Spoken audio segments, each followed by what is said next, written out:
I know a lot of people in motorhomes don't use their kitchen at all. I've seen people go to great lengths not to cook in their motorhome. The kitchen, cooker hob, oven, toaster, never ever been used from brand new. When we got this motorhome, I know the cooker had been used, so people had used it. But a lot of motorhomes, you'll find no one ever uses the cooker. I don't know, I'm not sure why. And I think you'll find in the European motorhomes, you'll find that more, I think. Because the whole thing, it seems, with the European motorhomers or caravanners as well, is that they like to be outside more, so they're cooking outside on barbecues and so on. And if you're a regular viewer, you'll know that we've had a discussion about barbecuing recently, and the fact that we've not had our barbecue out to use. I think the last time we used it was when we were at Bonterra Park, I think, which was this time last year.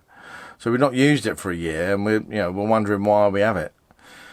I like to keep it just in case. I always have sort of plans in the good weather to use the barbecue more, and I wish I could get onto that more. But anyway, back to kitchens and what we use our kitchen for. I mean, and you'll know that. Let me just tilt the camera down a bit. You'll see what the kitchen looks like at the moment. It looks like a bomb's gone off in the kitchen, because we've got we had soup last night in these mugs, and I'm just sort of dealing with those. We've got the preparation for Sunday lunch going on. We've got a mess all over the place. So we've got a toaster in the background there.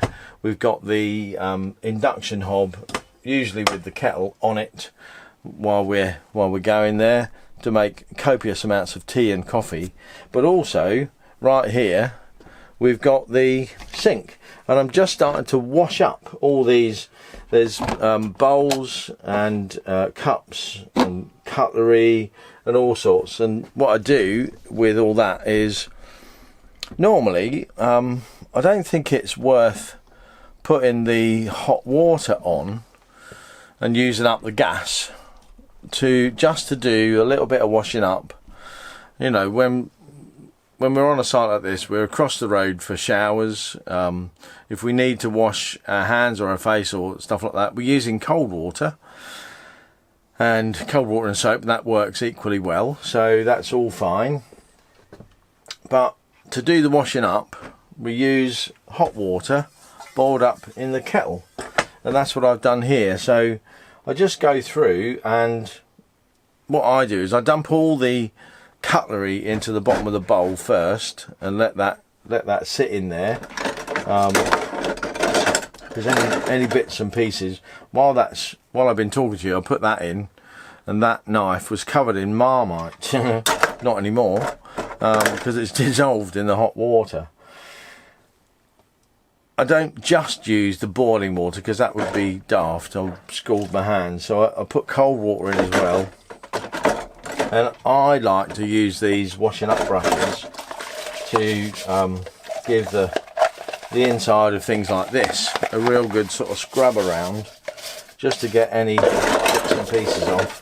And I usually give the edges a real good going over as well, just so that there's no, especially on cups, because if you're drinking out of a cup or you're spooning, bits can get around the edge, especially around the edge of tea and coffee cups. You get that sort of little, where you drink from, you get that little spillage down the side, don't you, of tea and coffee, and that can very often be missed. So I like to give the outside of cups a good scrub as well. Then what we do is, I normally get in a tea towel or we've got some of these things, which are the sort of washing up drying mats, and I've usually got one of those out, so I'll put that there. And once I've finished washing that, I'll just pop that on there. It's like a cloth padded draining board. So, you know, that goes on there. And by the time I've, you know, washed everything up and given everything a good scrub around, what I find is most of the stuff on the drying mat is pretty dry.